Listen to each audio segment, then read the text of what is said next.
Sound like some Viking music, don't it? Yeah, gotta get it out the mud, that's the only way to win. Who am I to point the finger like I never ever seen? Been through the ups and downs like the letter N. They don't let you through the door, better kick that again. Cause that's the only way to win. That's the only way to go. Gotta get it out the mud, gotta get it out the flow. Cause that's the only way to go, let's go. Shooting, lights out.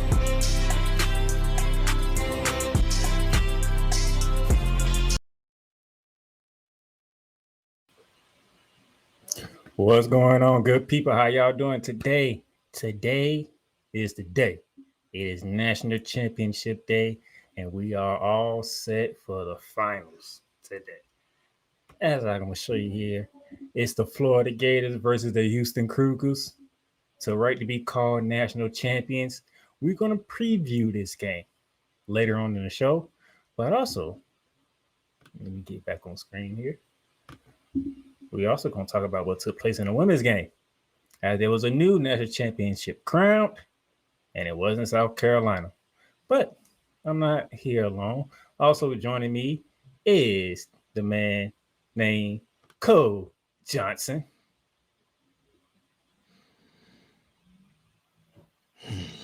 Oh, you don't want to be on camera, sir? Congratulations to your women's bracket. Why is you jumping ahead? What's up with you jumping ahead, man? Why am I jumping ahead? I'm not. I'm just being you kind. You ain't being kind. You pulling a Damien. That's what you're doing. No. If you want me to jump ahead, no, we're not jumping ahead, and you in that darn background again. No. You want me to? If you want me to jump ahead, I'll channel Bizarro Wise and really jump ahead. Why are you over here? This man was very salty towards me yesterday. So I was not salty to you. I congratulated you. How in the world was I salty? How many F-bombs you dropped in that in the chat? But it wasn't to you. That would have said if I was salty and it was directed to you, then yeah, I'm very salty. But I said congratulations to you. I said congratulations. That's after he dropped the 4 F-bombs. I got that after he dropped the 4 F-bombs. And he put every team on the list right behind him too. But not a one directed to playmaker. It was directed to all the other 3 Final Four teams and the bracket. That meant I did not know he could feel so. I did not know it was in Coach Johnson to be so salty. I did not know that. I didn't know that. I just didn't know. Oh, I could be, but it wasn't directed to you. It was just, I'm like, oh, I wanted to feel the excitement for you, but unfortunately, when I saw the result of the game, all of the I really do want to feel wonderful for playmaker. It just flew out the window. I bet it did. For whatever reason, the guy who created the bracket is the one he didn't want to win. Surprisingly, and he ain't even a part of the show today. I know, but for you suckers who are watching this show, do you think we're going to talk about it? Read it. That's all we're going to talk about with him. Read it. But somehow he still made the show. Good gracious. That's right. He made the show because these dummies just can't talk about anything else. Read it. Read it, sports fan. Read it, basketball fan. Read it. And and shut up along with it. What? Woosah. I can't with you. I just can't with you. What? I did not say anything salty or foul. You know, what do you mean? You know, visual aid counts too, you know.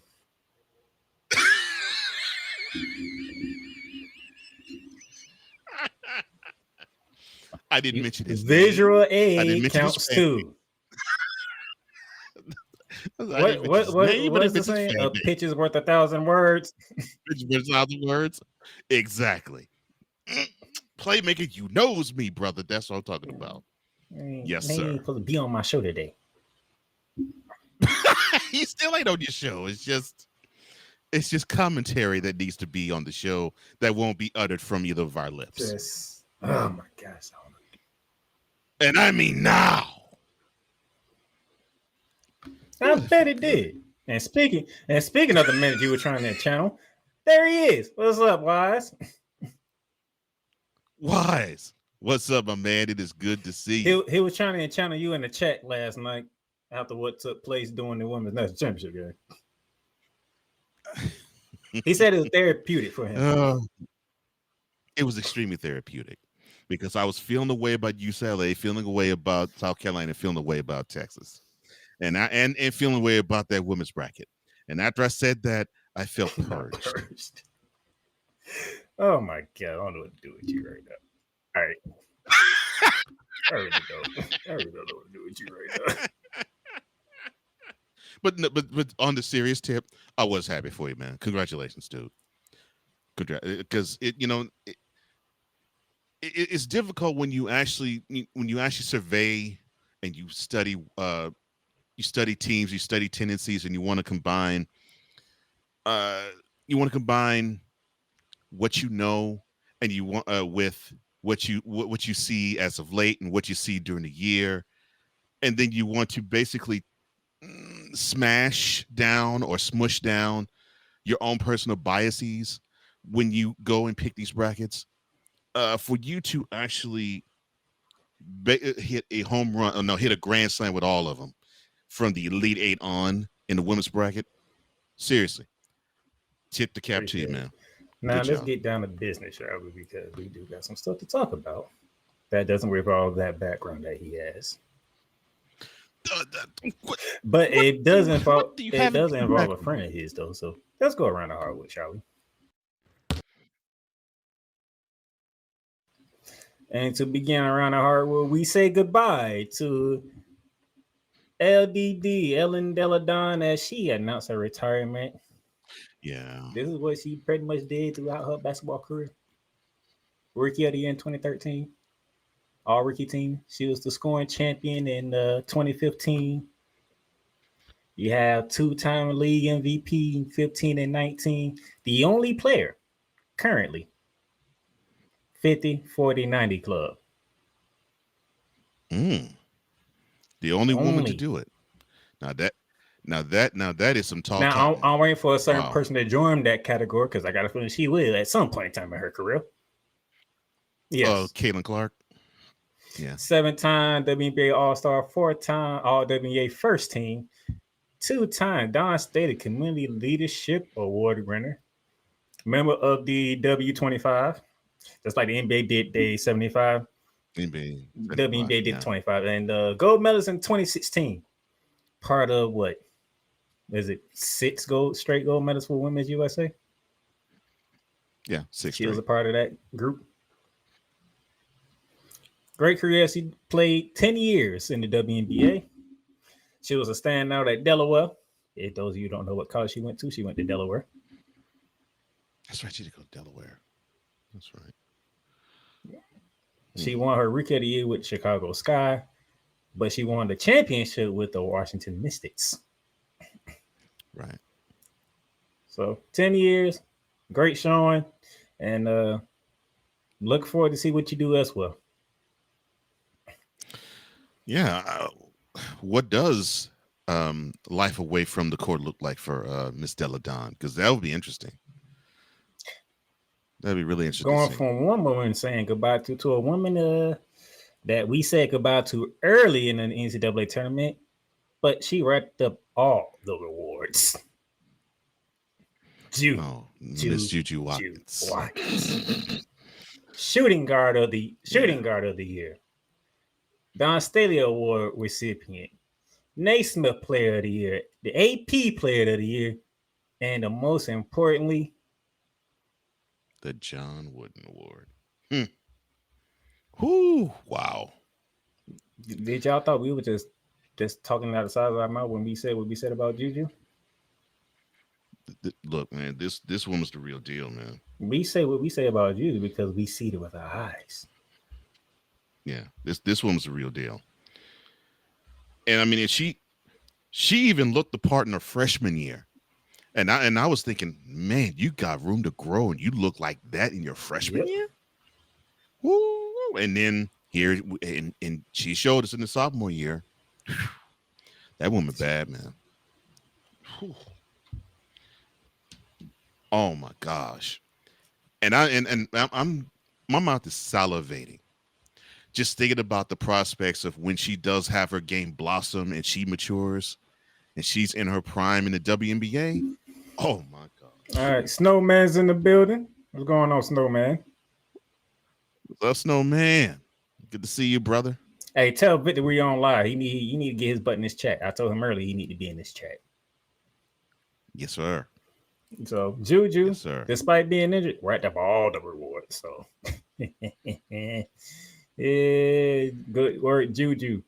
Get healthy, full recovery, so we can see you. Yeah. Do your thing again. Yeah. Yeah, we definitely praying for you. And then that brings us to the final thing of Around the Hardwood, the class of 2025 Naismith Basketball Hall of Fame.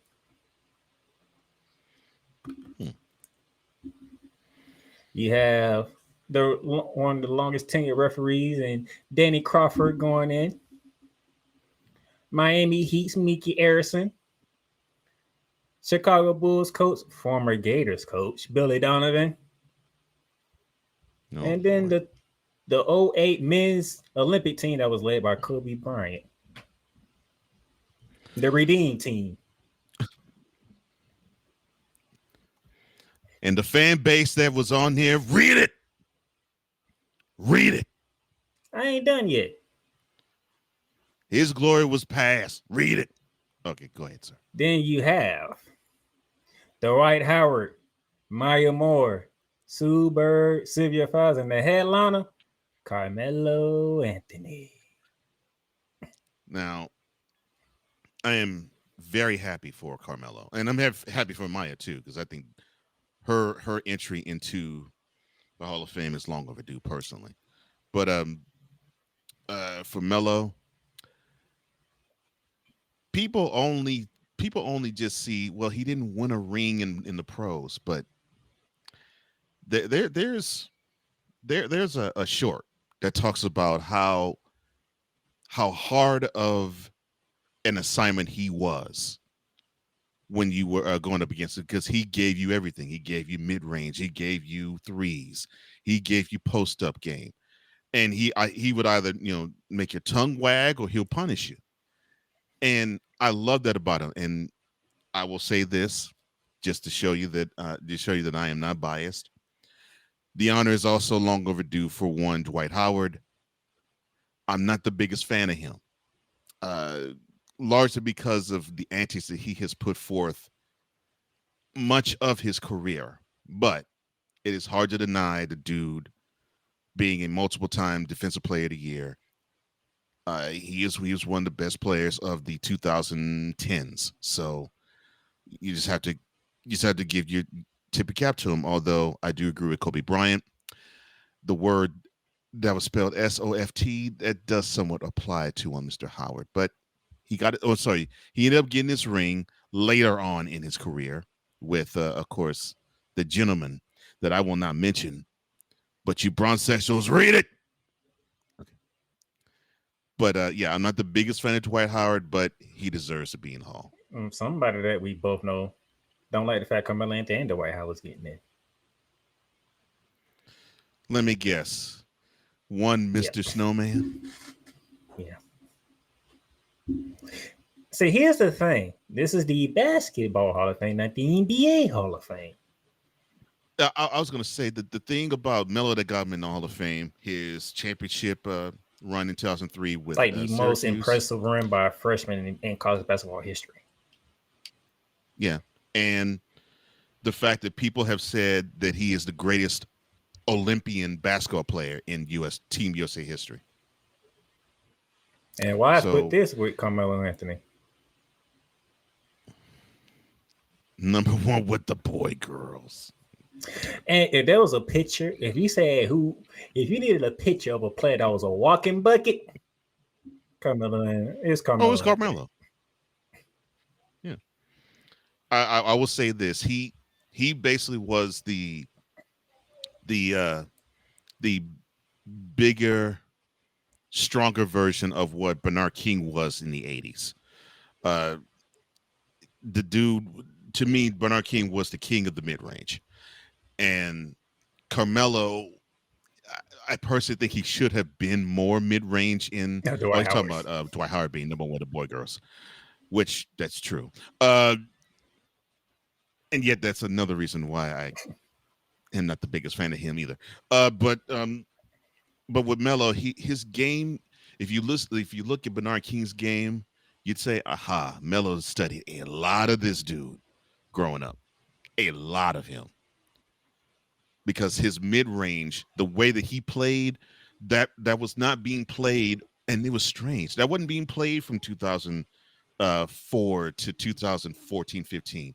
And you would have thought it would have, but it wasn't. And I want y'all to notice something. Look at the jerseys they picked for Carmelo Anthony. They picked New York. Look at the jersey they picked for Dwight Howard. Magic. Yeah. Okay. What Dwight Howard did in Orlando was, you can't deny it. Well, but see, he got all of his defense player of the year. I think he won one with the Houston. I think he won one with Houston though. Most of them came from Orlando, but I think he won one with Houston. Yeah. Mm-hmm. He was okay when he was with Rockets. The way that he played in Orlando, that was the best version of Dwight Howard. And Melo, he was a walking bug and was ever since he got drafted to Denver. Mm-hmm. Now, to address Dre, look, what Sue Bird has done, what can you say? I mean, multiple time champion, probably one of the greatest point guards we will ever see on the women's side or period. I already said something. I always tip my cap to Maya Moore. Man, I think she would have a long if career. y'all don't know, me and Dre, we on the same way, but you talking about you asking us to pick a GOAT for the W, Maya Moore is at the top of the list. And the thing is, if she didn't have a cause that took away from the court, just imagine the record she would have broken with the year she would have played. Championship she would have won. That meant and the championship she would have amassed. Was like, how y'all gonna beat this team? Yeah, and the championship she would have amassed. Yes. She probably would have ended up being like the Bill Russell of the WNBA, where you would see she would do this, and it's nothing but rings on the fingers. Shoot, Maya Moore was that girl. I don't care what nobody say. Mm-hmm. So hey, congratulations to the class of 2025. Yeah, they will be enshrined early September. Mm-hmm. That's when it normally happens, like a little after Labor Day. I think it's, if I remember correctly, I think it was the 6th that I saw. I could be wrong, but I think it was so that'd be September 6th. The weekend after? Yeah, the weekend after Labor Day. Yeah. So with that being said, that would do it for Around the Hardwood.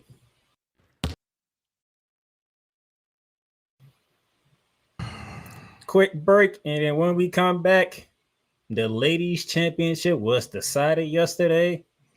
What happened in the Final Four in the national championship game? We'll talk about it. We'll be back. You clowns, read it. Welcome, ladies and gentlemen, to another edition of Into the Net FC.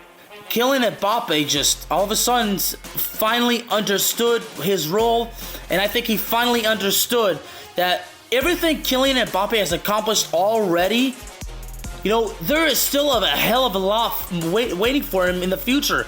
Kylian Mbappe is only 24 years old. He has accomplished so much, and you know what?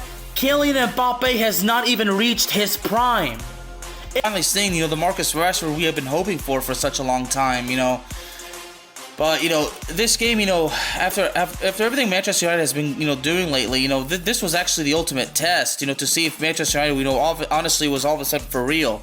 I explained this. The United States, maybe they have to suffer this loss as a lesson to learn to prepare for the future. Because 4 years from now, the World Cup is not won, not 2, but 3 countries, the United States of America, Canada, and Mexico. Into the NFC is available on all streaming platforms, including Spotify, Apple Podcasts, Google Podcasts, Amazon Music, and YouTube. Get mounts of entertainment with Paramount Plus. Stream new movies such as Mean Girls, Transformers: Rise of the Beast, and Good Burger 2 with Paramount Plus. Stream live sports such as the UEFA Champions League, the NFL on CBS, the PGA Tour, and March Madness. Catch hit CBS shows such as Fire Country, Ghost, NCIS, and more, but also catch exclusive originals for Paramount Plus such as Special Arts Lioness, The Famous Stallones, the new streaming home, or Showtime. Watch Showtime original series and movies when you sign up with Paramount Plus with Showtime. Make it a fun, action-packed adventure for the whole family and create kid-friendly profiles for the little ones. So much to stream with Paramount Plus, with over 45,000 full episodes from BET, CBS, Comedy Central, MTV, Nickelodeon, and more. Paramount Plus, mountains of entertainment. Join Ryan McCarthy. I became a Jets fan because Kermit the Frog was my favorite Muppet because he was green, and the Jets wore green. That's how I became a Jets fan. And Dustin Henry. ESPN is cashing all in on let's pay a few personalities and we'll just kind of fill in the gaps. As they walk you through all of the world of sports from their perspective. The Albany Empire, it's a literal circus. No credentials required. Where, Ryan, say the tag. Where you don't need a press pass to talk sports. Every Monday at 8 p.m. Eastern, 7 p.m. Central. On YouTube and where you can find all podcasts.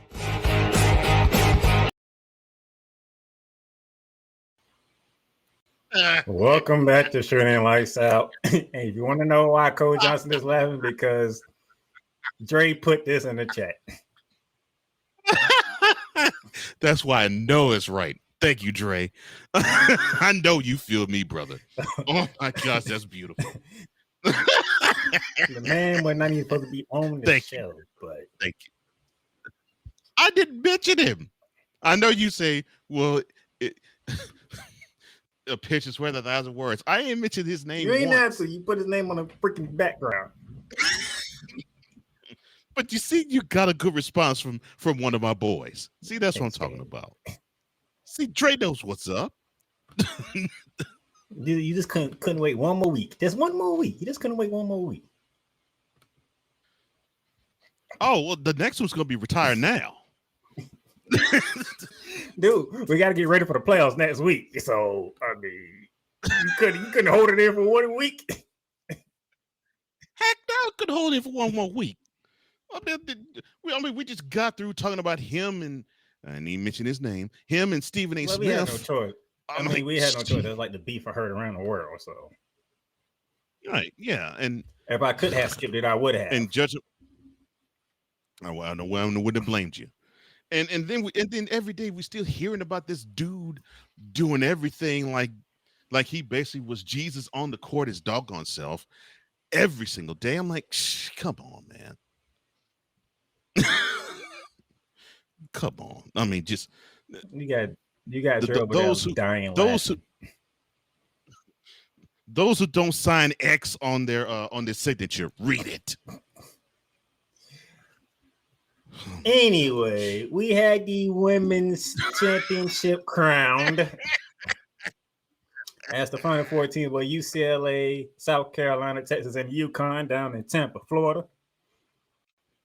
Shout out to El Duncan, Drea Carter, and Chinea Gumake. Great coverage, all three of them. They are called the Big Three. And they should be called that for good reason. I mean, they're great ambassadors of the game. Great ambassadors. Before we get to the championship game, let's go back and see what happened in the Final Four last Friday. Beginning with South Carolina and Texas, and Coach Johnson, he knew what I was saying was going to happen, and sure enough, it did. Yeah. And what did I say the Texans needed to do? They needed to show their presence on the boards, because if they didn't, the Lady Gamecocks. My problem with Texas, and if that, Your guards Mhm. don't. Your guards didn't want to shoot. What made it even worse, at the beginning of that game, Madison Booker was cooking. And so it almost seemed as if the rest of the team just relaxed. And then when That South Carolina by his slip and got that in foul second trouble, foul that on was a wrap. Madison Booker, that was not a smart one. Yeah. And then after that, that game was a wrap. Them guards did not want to shoot. I'm like, they are passing up open shots. And I was telling Megan last week, like, if they not going to shoot, that's a problem. You have to shoot against South Carolina. Yeah, you must. I mean, you have to keep them honest. Otherwise, they'll just pack the lane and with deny penetration and post play, which that's what they did with Texas and almost shut them out in the third quarter. Freshman and shut them down to 4. Freshman Joyce Edwards, 13 points for 11 rebounds, assists off the bench for South Carolina. Showed up and showed out. What Cole Johnson was saying about the boys, 36-29, South Carolina in favor. And to me, that is what ultimately did them in, outside of, like you said, the guards being scared to shoot. And when you have that happen, when you have reticence of shooting and the nerves get really a hold of you, as you can see with the field goal percentage for Texas, and you're not doing much to stop what the Lady Gamecocks was doing on the other end, nah, bruh. Rough day at the office for the Lady Longhorns. I mean, you made it easy for South Carolina. South Carolina's like, oh, they ain't gonna shoot. So we just got to make sure they just don't drive. Yeah, we just shut down the lane. That's what they pretty much did. Well, okay, we'll shut down the lane and we'll pack in the post. Well, to a talented team like South Carolina, you're making their defense much easier to execute. Much easier. You want to know why they shot this so good? 51% from the field and 63% from the 3-point range. I mean, because they didn't have to work hard on defense. It was, okay, make sure if they do shoot, they're going to shoot a tough 2, get the boys and get out and run. And that's what they did. They just got out and run. It was just simple as that. So yet again, for the third time in the season, South Carolina took down Texas. That was one. Texas. Semifinal game. The other semifinal game reaches the number 1 overall team in the country, the UCLA Bruins, against the number 2 seed UConn Huskies. Oh, Lord. Don't get me started on this game. I knew UConn was going to win, but it's like what I told you when you had the wonderful Queen of Hoops, Megan Price, on with you when you were previewing the Final Four. I said, somebody needs to slow this game down hard. And UConn must have heard what I said. And they're like, pedal to the metal, baby. We're going to force UCLA to try to score with us. Speaking of freshmen, Cheryl Strong, 22 points. 9 for 13, 4 for 6 from 3-point range. 4 from 6 from 3. Was not happening. And credit to UConn. I mean, they... And 8 rebounds. They took the advantage that they had, which is the backcourt, and absolutely destroyed UCLA's backcourt, and rendered the advantage that the Lady Bruins do have null and void. Lloyd Best couldn't do it by herself, ladies. Just rendered the lone advantage that you have null and void. Because Kiki Rice didn't show up for UCLA, and that's who needed to show up with Lauren Betts. A guard needed to show up so that can help the inside presence. Right. The guards didn't show up. But it's like we said about the Lady Longhorns versus the Lady Gamecocks. If the outside presence isn't going to be there, and it don't even have to be 3, it's just some type of mid-range jumper, a shot where, and we'll talk about this on the men's side in a minute. When you make the defense say, okay, so you scared to shoot? Cool. We'll slide all 5 of our men, or in this case, women, in the post. You try to penetrate, it's going to be tough sledding for you. You're not going to get a pass through. You know, why it says, how about doing this show live on the Real Watch Radio? Look at you. Look at you, I playmaker. might have to do that when it comes to the NBA playoffs. That might be an idea. Wise in the house. Real Wise Radio. What's up, baby? Dre says, agreeing with us, the big three of the coverage. Oh, you can. No, the. Sorry. Yeah. Elle and Chanae and Andrea. Yeah. So, yeah, we get a rematch between UConn and South Carolina, as you see. Well, a rematch from 3 years ago. 3 years ago, a rematch from earlier in the season too. Well, yeah, and early in the season. Yeah, so those of you who don't know, back in 2022, Don Staley got the best of Gino Auriemma and UConn. And if you remember that was when the basketball world was happy because UConn was no longer on top. UConn was being unseated as the number one program in women's college basketball. Yeah. Well, someone forgot to pass that memo on. And to then for this year, back on February 16th, UConn walked into Columbia, South Carolina, a game that me and Cole talked about. And UConn decided to what Cole is doing right now, smack around the game. Slap the Lady Game. I don't think I've seen the Lady Gamecocks of this iteration be dismantled like that. 80 until that game, 58 in Columbia, and then until that game, and then the UConn Huskies decided to do it again. And yesterday, I mean, I looked at the second quarter and maybe like the first 2 minutes of the third. Man, I did not like the body language I was seeing from the Lady Gamecocks in this game. They played as if they were defeated. It was like whatever they tried to do, UConn had an answer for it, and because of it, it was like, screw it. We can't do a thing. We can't execute this against this team. As good as we are, this team is just that much better, and we'll wave the white flag in front of all of y'all on this court in Tampa. I mean, it literally looked that like was ejected. That was they were done. Yeah. Sarah Strong, 24 points, 10 for 15 from the field, 2 for 3 from 3-point range, 15 rebounds, 5 assists, 3 blocks. This is a freshman we're talking about here. And that should scare the rest of college basketball. This is a freshman.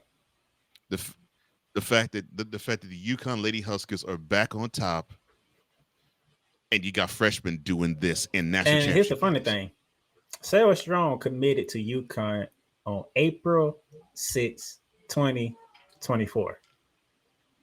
Yesterday was April 6, 2025. 2025.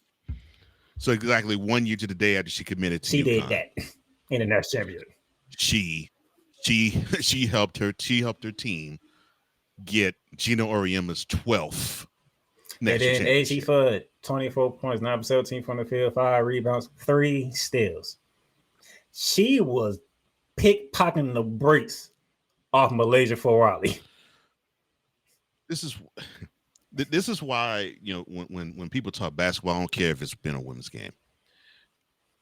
We could talk about the points, and that's great, and the shooting is definitely necessary. But you got to rebound, you got to play defense, and it is important if you commit on the other end because it makes your job on the offensive end easier. And this was a clinic in displaying in front of all of us. If you commit on the defensive end, the game is much easier. And I mean, look no further than with Ozzie Fudd with 3 steals, Sarah Strong with 3 blocks. It's important if you have the team commit on defense and say, we're going to defend this house. And we're going to make this easier for us and make it even tougher for our opponent. Here's the thing. AZ Fudd scored 24 points yesterday, right? When they played back on February 16th at Columbia, she scored 28 points. Yeah, obviously the Lady Gamecocks don't have an answer for that. That is 2 games. 52 points in 2 games for AZ Fudd against Connecticut. Yeah. Proved that in 2 games. Yeah. Don't have And I was listening to Dre's last episode before I hopped on here. And Sarah Strong and AJ Flood both combined for 48 points because they both scored 24 apiece, right? Paige Becker's added 17. And that, of course, was the focal point of the Lady Kingos. Yeah, we got to slow this woman down. You slow them down a little bit. So you put 24, 24, and 17. The big three for UConn scored 65 points. Yeah. Look how many points South Carolina scored. You ain't gonna win. You're not gonna win if you're gonna allow the biggest of presence to score that many. And yes, those 3 outscored the whole Gamecocks altogether. Which you're not supposed to do to South Carolina. No, you're not. That's what I'm saying. In this iteration, I have never seen get mollywopped. Now, I've seen them getting beat, but I've never seen them get mollywopped. To Dre's point, he also talked about Dawn Staley. She had no answers. No. And she looked frustrated. I saw like that early in the third. Yeah, she had no answers, but she was chewing out her coaching staff and the referees. She didn't have an answer for what UConn was bringing. But she did go to the press conference and said, but they beat our ass and they didn't they didn't make us like it. I was gonna say, but look, to UConn's credit, that was going to happen. I mean, it just Don Staley is one of the greatest coaches in college basketball and one of the greatest coaches in basketball, period. You just ran against a team and a coach that was one of the best to ever do it, no matter the level, no matter the game. It was a beat down. And the thing is, UConn wasn't shooting well from 3, but they out-rebounded. South Carolina. They made South Carolina turn the ball over. In South Carolina, they couldn't do nothing offensively. That's what I was gonna say. That's okay if UConn wasn't all that great from 3. You said the keys I wanted you to say. The boards, especially on the offensive side, and many times limiting South Carolina to 1 shot and not getting offensive boards on their end. And if you can defensively lock down a team, which South Carolina is making basically essentially 1 of 3 shots, that is almost unheard of in this era. And this is what the UConn Lady Huskies it was did. ugly. It was ugly. Mm-hmm. But hey, national champions. Yeah, to the video go the spoils. They beat the reigning defending champions. So now they are champions. By the fact, I don't know if you saw my post yesterday, but they beat the overall number 1 seed and they beat the number 2. 2 seed. Number 2 by a combined 66 points. Yeah, they steamrolled the top 2 teams in the country. As Wise would say, they were coming for jugglers, and yeah, they were coming for necks. Steamrolled them, and you actually said this on your Elite 8 Sweet 16 Elite 8 review and your Final Four preview with Megan. You were like, this team is focused. This team is focused on the way no other team left in the field is. And they proved it in the game on Friday and proved it in the game yesterday. AZ for most outstanding player. No argument argument there. Sarah Strong, but I gotta remember the way she was turning South Carolina over. Good gracious. No argument there. Sarah Strong, most points by a freshman in a single NCAA tournament.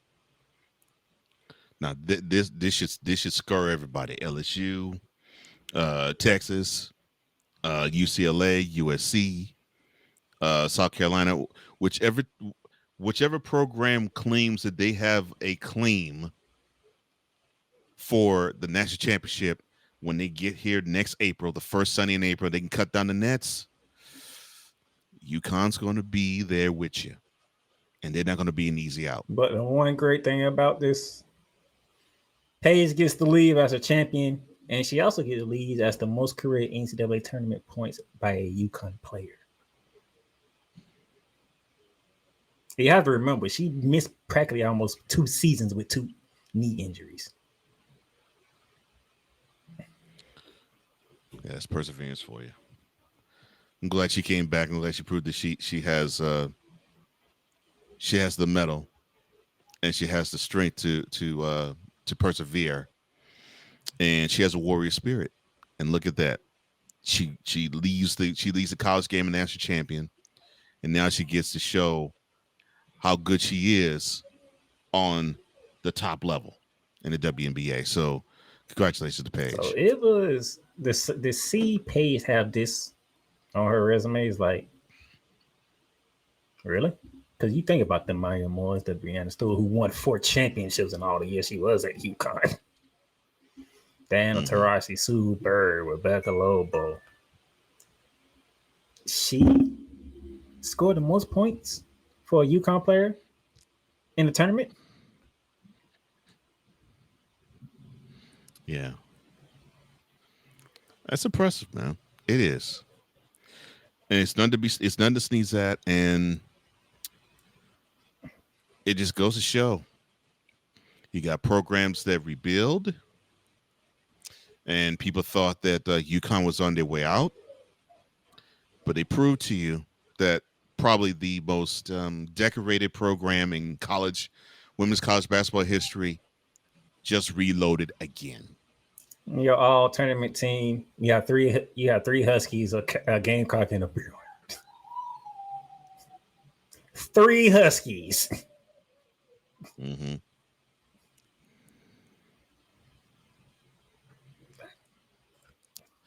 Like I said, UConn proved they reloaded. They reloaded again, and it's like rinse and repeat. And say they just know how to win the stores. He did bring up the brackets, and the brackets. I mean, he was stunned when we did the brackets that I actually picked UConn to win the whole thing. And I told him, if I didn't see them do what they did in Columbia, I wouldn't have picked them. But I saw with my own eyes what they did to South Carolina and Columbia. I'm like, I'm not doing it this time. Nope, I'm not going to be that one that picks against Gino. Not this time. Nope, I ain't doing it. And that was before Juju even got injured. Yeah, you were smart, bro. You were smart. So I thought South Carolina was going to do like they did Texas, where they took the L. But they were like, okay, we ain't gonna take another L to this team. We're gonna dominate them. That's what I thought that they were gonna do with UConn. But the UConn Lady Huskies, that's just a special team, special breed. It's just, at some point when you see a certain type of game, you got to say to yourself, especially as a team like UConn, you're like, yeah, that is the most scariest team in the tournament. And you have to remember, AZ Fudd and Paige Bueckers, they was never healthy together at the same time. You know, I was earlier today. I was listening to Megan talk about this. She actually said, and I somewhat agree with her. So yeah, you had for your number 1 line, you had USC, UCLA, South Carolina, and Texas. It almost makes you think that they picked wrong in making UConn a number 2 seed. And in my estimation, if I know Gino probably said, these dummies think we are a number 2 seed. Let's show them otherwise. You heard me on this program say, whoever got UConn in their region, I feel bad for them. And sure enough, it had to be Juju Waggers in the USC church. I'm like, good gracious, why had to be hurt? Yeah, they ran through everybody. Almost like the men did 2 years ago. They just ran through everybody. Wyatt has a message for you.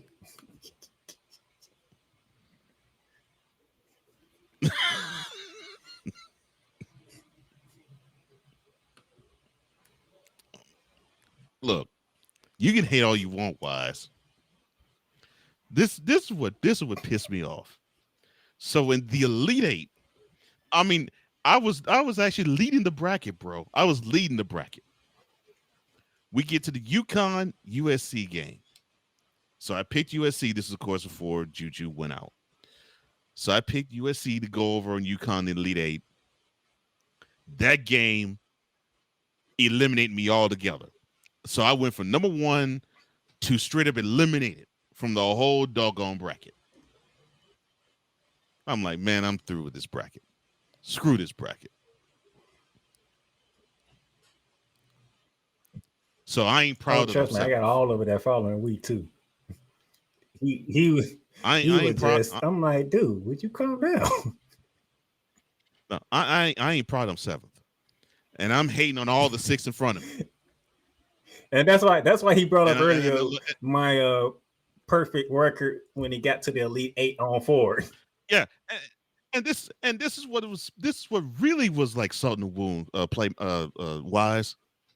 So Playmaker shows me he got all 4 of the Elite 8 right. Then got the 2 in the national semifinal right. Then of course he got the national championship right. I'm like, jeez. This dude literally ran the table. Just ran the table. Just clowned all of us, including me. Just ran the table. Dude, what we said about the man, I was like, I trusted what my eyes showed me. I said, yeah, February 16th was like, yep, right. Yeah, this is the date that you will mark that you will not bet against Gino. So, yeah, Playmaker was almost perfect. So Wise, this is dedicated to you. So, F Yankee Steve, F Coach K hates rats, F Grand Laws 2001, F Nicholas Bolt, F Courtney Harden, and F the Playmaker. Courtney's my boy, so I love him, and of course Playmaker's my boy. But Courtney, good people. You did better than Dre. Oh wow! See, I was not. You was thinking it.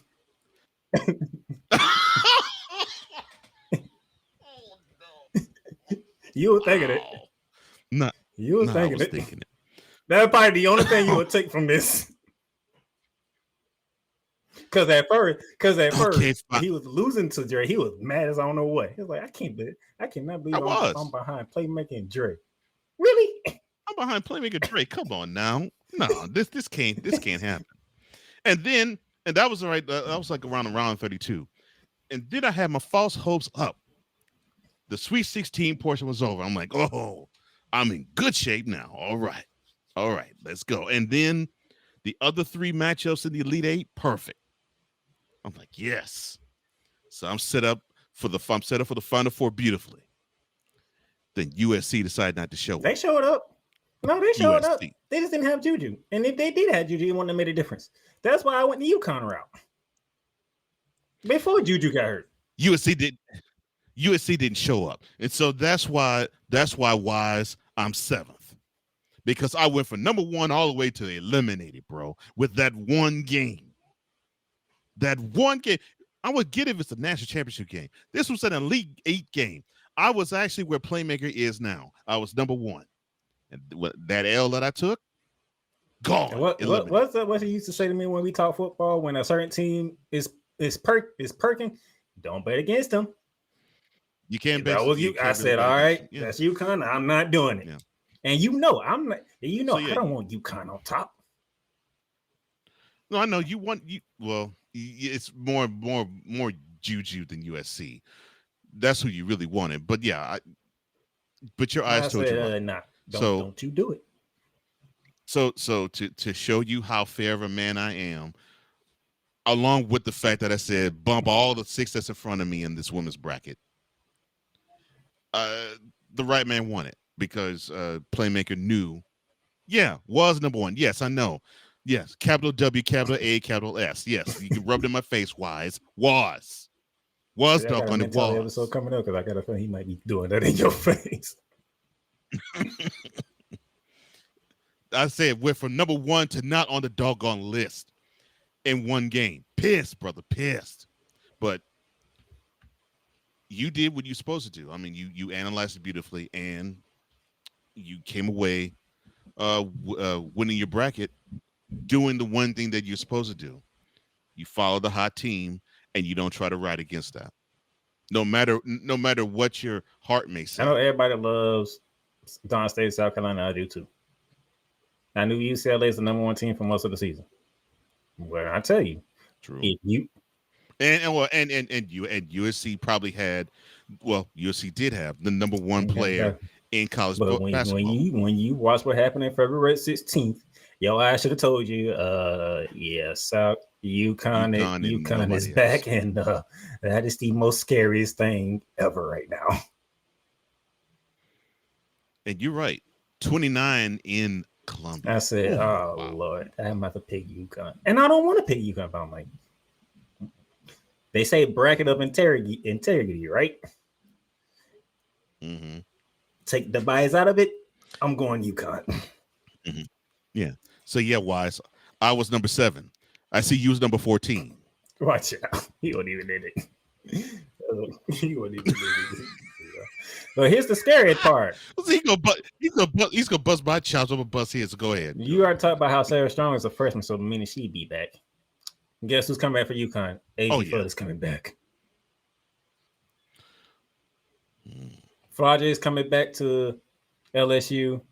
Lauren Bess is coming back to UCLA, and the big girl, Audie Crooks, is coming back to Iowa State. Oh, I missed her. She gives me hope for post play again. She's returning to Iowa State, so you get to see her next. Oh, she wants my heart when I see her work down the low block. I'm like, I want this on the men's side so bad. Man. That will close out our women's college basketball. We're going to take our other break, and when we come back, it's the game of all games. Unlike Dre, this is the main event for college basketball, the men's game. We talk about it next. Everything Boston. I love you morons. New Kids on the Block, New Edition, dear whatever the law firm is. Sincerely, the U.S. Supreme Court. Ben Affleck, Matt Damon. Go yourself again, Jason Whitlock.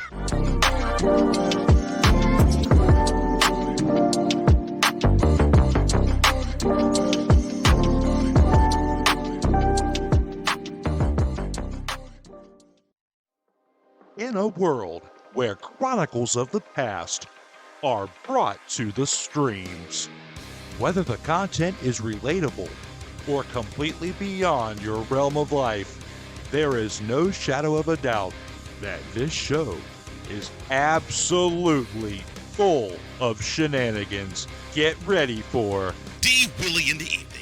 This Sunday at 10:05 p.m. Eastern. Exclusively on Sartoba Media, where the struggle is real to be awesome.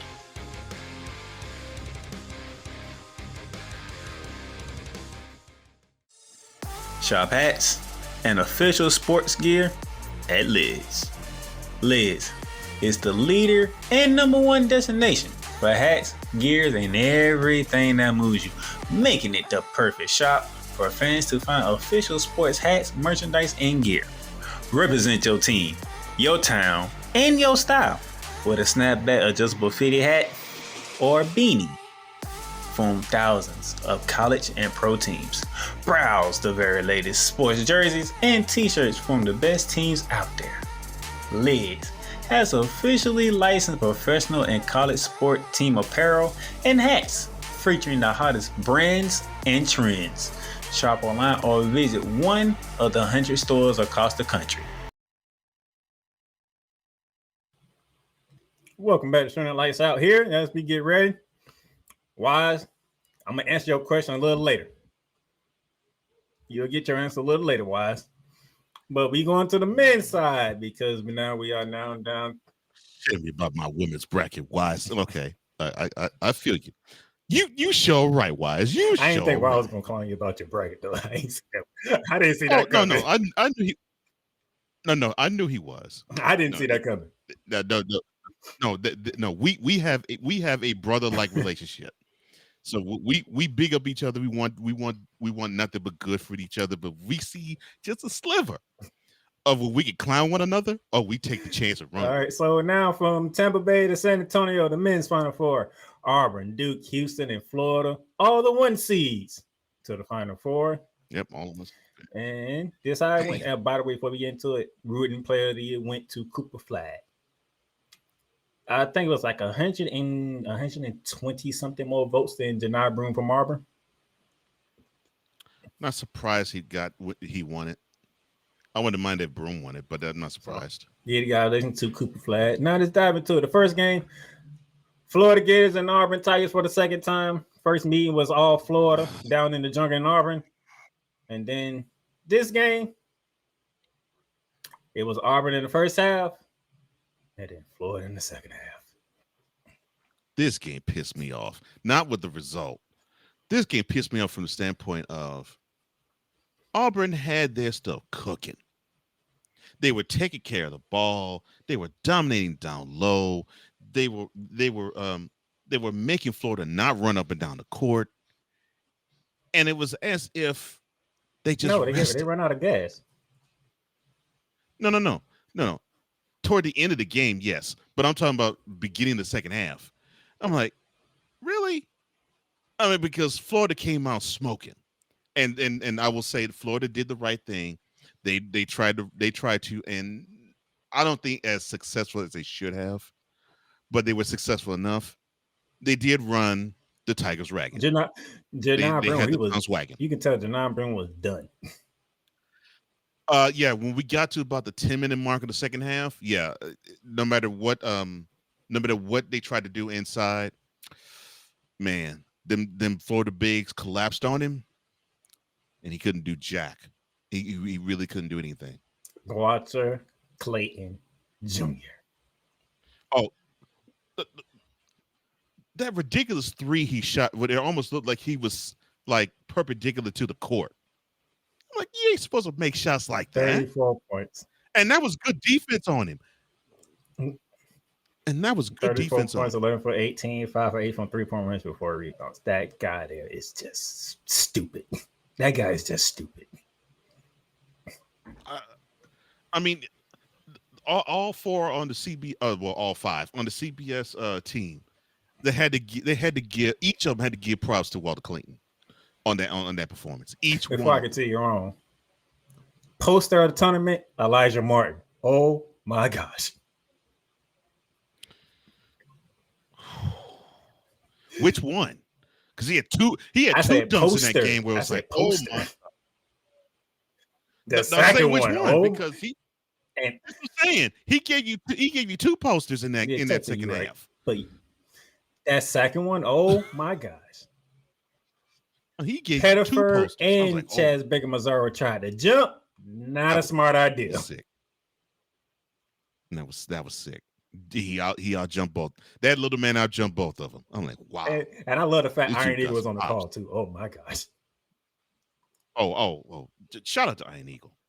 Chef's kiss. If anybody were to take over for Jim Nance, that's the right guy. Man, Elijah Martin with the poster of the tournament. Jeez.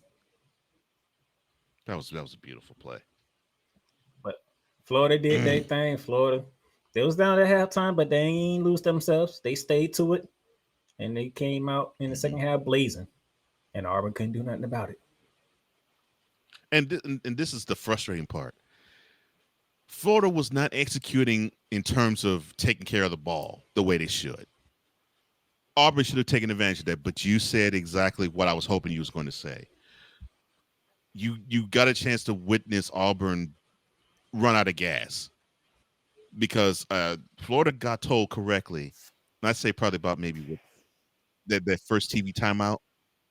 Like, no, this team can't run with you. Run them out the gym. Run them out of Alamo Dome. Run them. And for some reason it didn't take until the next timeout. And then they started to run, and then you had the results you had because they were trying to lead for a good minute. And then once one decided to okay, we're gonna turn up the intensity. But that was it.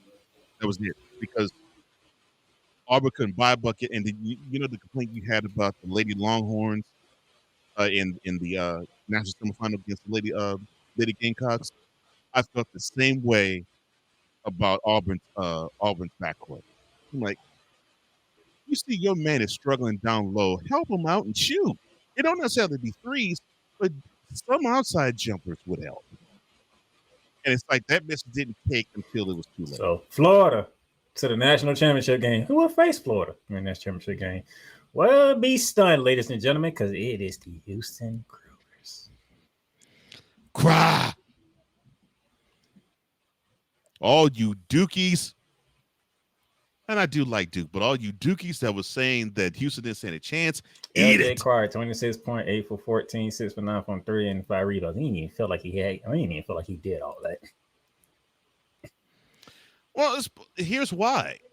Probably because y'all was down for most Houston, of the darn game. I was gonna say, here's why. Houston was, let's be real. Houston was dominating this game. They were. But dominated with Duke's defense on them.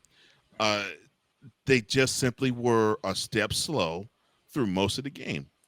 They just were. And the reason why Cryer's 26 didn't seem like 26, it was just because, well, people didn't really think Houston had anything in the tank until the very last minute of the game. Yep. Here are the statistics right here tonight. Almost even, but you did out rebound Duke, which is surprising. That's what you need. That's what you needed to do. You needed to out rebound them, and you need and I should also believe you needed to execute. If you're going to beat them, you needed to be better from the 3-point line than they were, and the Cougs were. And credit to both teams. Both teams didn't turn the ball over 10 times, so that was good. And you could tell defense was the main order today. Both teams shot under 40%. So it was about who could execute on offense. That is my problem. Now, is Snowman and Victor, if they watching somehow, because I don't know. Let's break down what happened to the Duke Blue Devils. This is the 10:31 mark of the second half. Cooper Flag made a jumper. Mm-hmm. It is a 13-point game. Oh, they only made one jumper after that. Wow. At the 3:03 mark, Cooper Flag makes a 3-pointer. Duke is up 9. Mm-hmm. So in 7 minutes, we went from a 13-point lead to a 9-point lead in 7 minutes. And in a 10-minute span, I'm gonna get to that. Okay. I'm doing an in-depth dive here. Oh, okay. First you get a swimming pool full of liquor, and you dive in it. A pool full of liquor, then you dive in it. So this is the matter of fact. These were the last 2 field goals Duke scored in this game. Them two, both by Cooper Flag, by the way. Mm-hmm. This is what happened after the first Cooper Flag shot. 1 for 8 from 3. 1 for 8 from the field. 1 for 3 from 3. 5 from 8 free throws with 5 turnovers. Which the free throws, I'm surprised. Houston went on a 25-9 run to close the game. And during that 25-9 run, Houston went 7 from 19 from the field, 2 for 8 from 3-point range, 9 for 10 from the free throw lines, and with all the missed shots, they grabbed 7 offensive rebounds. That was the key right there. Get as many shots as you can against that Duke defense. And force Duke to execute almost perfectly on their end when you basically are playing to your strength, which to me, the Cougs' strength is the defense. And people were raving about how Duke's offense could probably dismantle any defense in the tournament. And so you got a chance to see, well, all right, which is stronger, the Duke's offense or the Cougs' defense? Cougs defense. I'll say for 30. I say for about 37 minutes it was Duke offense, and then the last 30 minutes it became Houston defense. I would say it was more Duke's defense that pretty much was more better than Duke's offensive execution. That's what I would say. But yeah, look, credit Duke. People could say, well, I shed a tear because this is one of the biggest collapses in Final Four history. When you deal with a team in Houston that really they believe they're in everything because they believe they can stop everybody on the defensive end, all you could do is just tip your cap to the Cougs playing good defense. Houston didn't shoot the ball, and Duke for it lasting. Duke, yeah, Houston didn't shoot the ball well. And that's the thing. Houston, that's what I'm saying. Houston is not a good shooting team. They aren't. I'll be the first to tell you this. Houston cannot shoot the ball. They wanted it more. That's the difference. But when you get offensive boards, and this is what this team is about: offensive boards, hustle plays, limiting the team on the defensive end to one shot, locking you down, and forcing the backcourt to make mistakes, forcing them into errors, which all of that is what took place the last 3 minutes of the game. You want to know how Duke collapsed? There are your numbers right there. That's how they collapse. Uncharacteristic of a Duke offensive team. Very uncharacteristic. And I was surprised. I mean, I had to look at it 3 times. I looked at it from the last 3 minutes of the game 3 times because I could not believe how down the stretch they just were not executing. I was like, wow. This is a whole different team than what that existed 37 minutes before. So I was like, geez. And it's all because Calvin Sampson told his boys, turn it up. You're not playing the way you're supposed to on defense. Make them work. So, your national championship game tonight, the Florida Gators and the Houston Cougars. For those who are wondering, yes, it is playmaker versus Cole Johnson. Talk now, Wise. And here's the funny thing: he had Auburn beating Florida, and I had Duke beating Houston. Mm-hmm. So yeah, so we both took hits in the national semifinal round. picking against our other team, like other really? team. Mm-hmm. That's what made it even funnier. I was like, oh wow. So playmaker. So I took a hit with Florida, and playmaker took a hit with Houston. I was like, this is beautiful. So yeah. In our so why to answer your question? Whoever wins this game actually wins the bracket. Yeah, it's winner take all. So Cole Johnson can come from 6th place to 1st place. The first, yeah, I was about to say I can redeem myself tonight. So yeah. So yeah, the fact that y'all two are going back from like this man can actually go from 6th place to 1st place, all because Houston decided, all because Houston got Duke out of character. That's right. Really? They got Duke out the paint. They made Duke panic, and I did not think, especially with Cooper Flagg on that team, and many of the others that were actually rising along to his level, I did not think that Duke was going to execute that poorly down the stretch.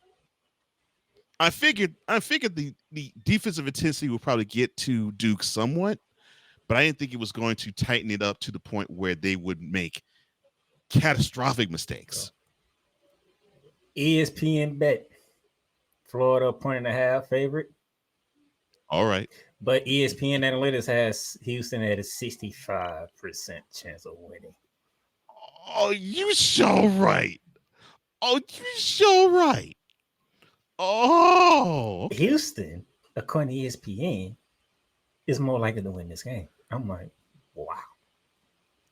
Didn't expect that. To me, it's because of the defense.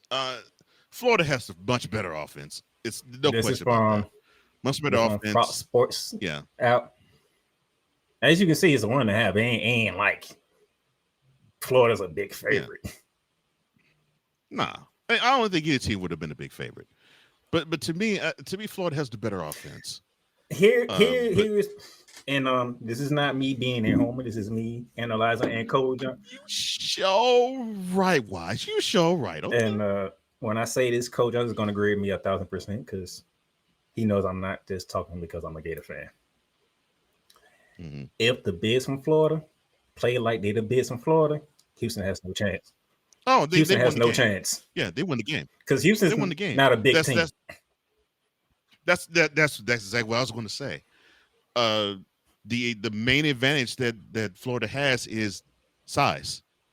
I wouldn't even say they can run. No, Houston can run. Houston can run. I'd say that's the thing. Houston can run with. Yeah, I was going to say Houston can run with Florida, but what Florida needs to do is they need to show that they're the big boys and they need to dominate down low. They need to eliminate.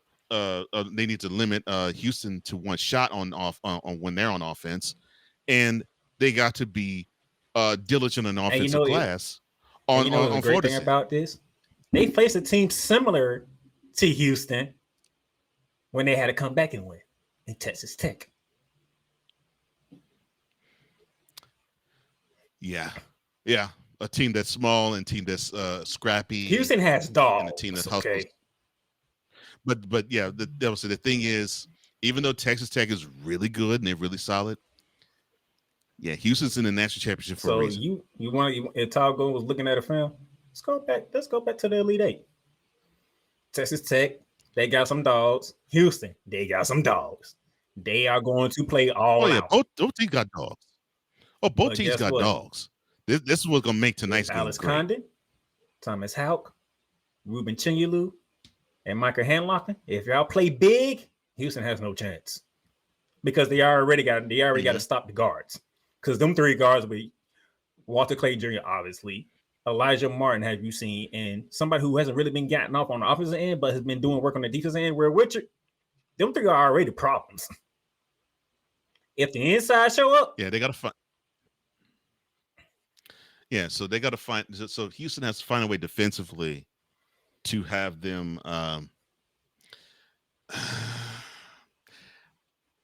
to pick the poison. That's not what I'm going to say. They got to find a way for the backcourt to not use the front court to help them out. They have to put the game in the. They got to put the Houston has to put the game offensively in the hands strictly of the backcourt. And I'm not saying they can't do it, but their chances of winning are better if they do that. And so that means they got to play lanes. They have to be physical. They have to die for loose balls. I mean, they have to be the more physical team. And I don't mean with big boys physical. I mean, they have to basically be the one that has the bigger will. Yeah. Houston needs they need every 50-50 ball. Mm-hmm. Yeah, every 50-50 ball, they need to get it. They need live turnovers, not dead ball turnovers. Right. Yeah. They need to do like what you saw in the last minute in the game that we saw Saturday between them and Duke. They need to have those moments where they can actually trap a backcourt guy into forcing a bad decision. They need to do that if you can often with this team. It's possible. And they loved and Florida loves to turn the ball over. So that can happen. However, if the Florida's bigs get going, forget it. The Gators cutting down the nets again. And I wish there was a big that could cancel out Florida's bigs. No. And the thing is, Florida's bigs don't have to put up big numbers. All they have to do is just be a presence on the boards and maybe get a tip back, maybe get a good pass from a penetration from a guard. That's really all they need to do. Pretty much what Coach Johnson is saying. There's an inside presence for Florida that makes Houston defense a lot harder. Because like I said, then you have to play passing lanes. You can't just simply play the guy. And they just don't really have anybody down low that could really, really offset what Florida can do down low. So they have to force that Florida backcourt to beat them by themselves. They have to be the ones to actually carry Florida to the national championship. And him saying that is also dangerous in his own circle. We've seen what Walter Clay can do. And I'm saying that with that understanding. And as I said, it's possible that Florida can still win the game. But for Houston to have a shot, they have to have bigger will. They have to get after every loose ball. And they have to win. To me, they have to win the rebounding. They have to win the rebounding battle. That is important. And yes, I'm saying this with Florida's bigs. Houston must win the rebound battle. And they got to continue having Florida having issues turning the ball Here's over. the thing with my Gators. First half, I don't know what's been going on with y'all in the first half. Yeah, you all start But slow. when that second half gets around, oh my, that's a whole new team. I'm like, that's the Florida team that I know. And that's why I was saying earlier in our coverage. It's like, Florida, when they are focused, they really can be the best team in the nation, but they don't play 40 minutes every time. And it gives you pause to think, well, they could get got. And we said that when they played UConn. We said that when they played Texas Tech. We said it in the first half against Auburn. This team can get got, but I think Florida has to learn, okay, even with this scrappy team, that we might have more talent than we do have an advantage down low than we got to, like you said against UConn, for sure in this game, they got to play 40 minutes. 40 minutes of the way the Gators play, that will give them their I think third one national other thing championship. that you would agree with when it comes to Florida, they don't get out of character. If it's not going their way, they keep it even keeled. And then once shots start going in, it's like, all right, now we can get going. They don't get out of character. They came close against Auburn, but they stayed the course. I agree with you. They stayed the course. And because they stayed the course, it pushed Auburn to be out of character on their end. So yeah, what Florida has to do, they have to make UFH perimeter jump shooting team. They have to make them settle for the perimeter. Penetrations they got to eliminate. They have to make sure that any backdoor presence that's gone. But Florida has to make the Cougs a perimeter shooting team. No ifs, ands, or buts. They must have to force the Cougs to be a perimeter shooting team. It's going to be an interesting one. 8:50 CBS, the final college basketball game of the season. Will that title be heading to Gainesville, or will that title be heading to Houston? Yeah. Will the oldest coach win the championship, or will the youngest coach win the championship? There's a lot on the line here. Oh, it is a lot on the line here. Yeah, and kudos to both programs, man. One program that was not even rated to be here, and another who had the Final Four hopes and pressures on them from the word go. And you saw both those teams play their best to get here. So yeah, shout out to Florida, who people didn't even pick them to be in the top 20 when the season began. And now here they are. And kudos to Houston, who was selected to be a Final Four team, and now they're here.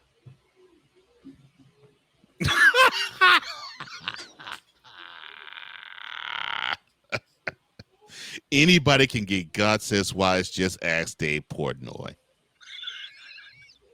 One of Wise's favorite punching bags.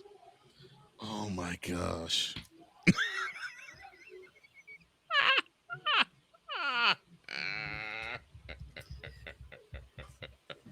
I did not have him making my show. I didn't either, but I'm glad he did. Jeez. Oh Lord. I did not have Oh, him making my Lord. show. I used to leave that for Wise to deal with on mentality. Because I know I'm going to get a laugh out of it. Would you just laugh now? No, I didn't. I shook my head. That's what I was doing.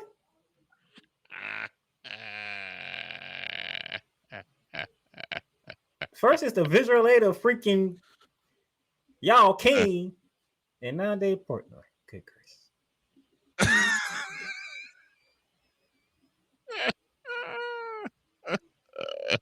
I cannot win with y'all. Oh my god. Yeah.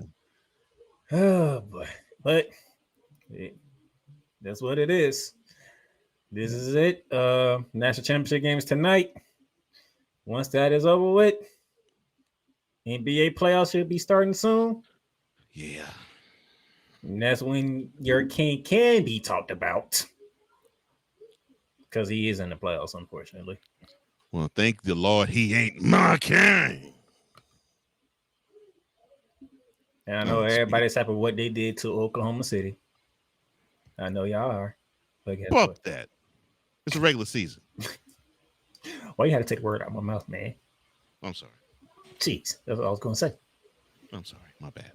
But yes, y'all king will be talked about starting next week because it'll be getting close to the playoff time, getting back into the NBA season. Look, clowns, I can say the same thing about my Rockets because the game beforehand, they handed the Thunder a double-digit L. But do you see me saying, oh, yes, the Rockets, oh, they can beat the Thunder, and they beat them twice this year. Oh, yeah. Oh, I'm loving their chances if they meet in the conference finals. No.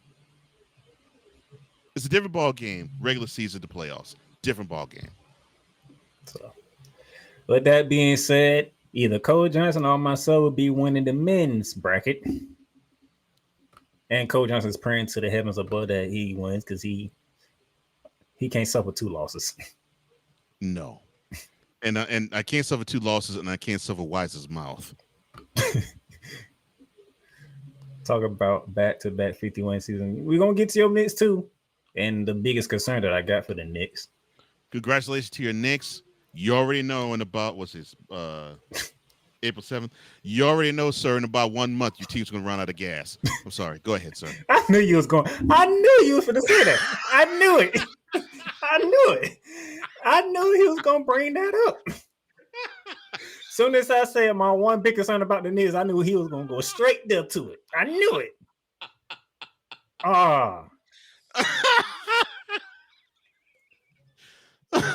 Sometimes you can't keep a well-known secret hidden much longer. That's not a well-known secret, you know. For me, it is because I didn't say nothing about it.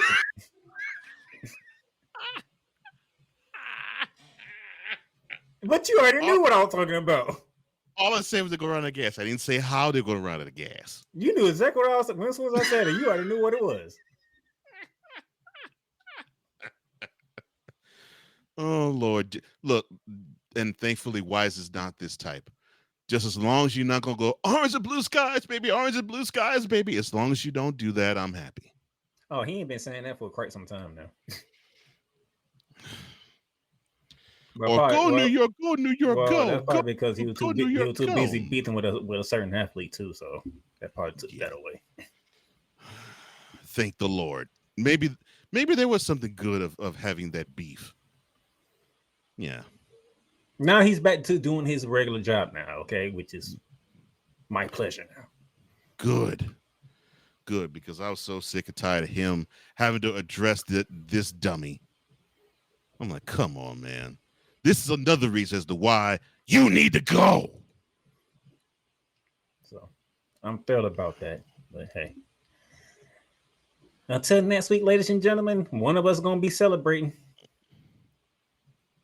Yeah. One of us gonna lose. One might one's gonna lose bad. Yeah. One might take the loss and still feel good about himself. The other one might be salty. Oh, so what Playmaker is saying is I'm gonna take the loss of stride. No, you're gonna be the salty one. I already know. I already know. Hey, but the thing is, I won't be salty with you. I'll be salty. I'll probably be salty with the bracket and with Wise. Me? Because I know I'm gonna hear his mouth again. So if Florida lose, I would be mad. But hey, I'm gonna analyze the game and show you why Florida didn't finish the day. he is 7th. I saw that, Wise. That's some cold stuff, though, bro. You're supposed to have my back, man. Until next week, that's Coach Johnson. I'm the playmaker. If the shoe was on the other foot, man, I'd be rocking with you, bro. You knows this. We'll see who'll be celebrating, and then we'll get back talking the NBA, and hopefully I don't have to deal with no other dramas from the NBA that I need to cover. United Literate Fools, read. You've done great, but you can't stop here. You can't stop now. You gotta keep going. Through all your trials and your tribulations, you gotta keep pushing. Now, finish your canvas. Yeah, gotta get it out the mud, that's the only way to win. Who am I to point the finger like I never ever seen? Been through the ups and downs like the letter N. They don't let you through the door, better kick that again. Cause that's the only way to win. That's the only way to go. Gotta get it out the mud. Gotta get it out the flow. Cause that's the only way to go. Let's go.